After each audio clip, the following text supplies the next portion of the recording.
Oggi si presenta il lavoro che ha predisposto la Federazione degli Ordini Ingegneri del Veneto sul tema che è veramente di attualità, che poi è anche alla base del Piano Nazionale di Ripresa e Resilienza, quindi il problema del cambiamento climatico, il problema della sostenibilità degli interventi, il problema della decarbonizzazione del nostro paese e dell'Europa, ma sostanzialmente ci si augura di tutti i paesi che hanno a cuore appunto il problema che viene posto dal cambiamento climatico. Il convegno oggi ha una serie di relatori di assoluto rilievo e credo che il dibattito sarà molto utile anche perché da ingegneri cerchiamo sempre di trovare le soluzioni ai problemi e sappiamo che questo è il problema dei problemi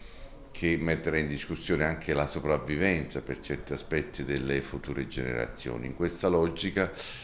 questi convegni che si stanno facendo sono importanti anche per far crescere quella cultura della sostenibilità energetica che è poi la base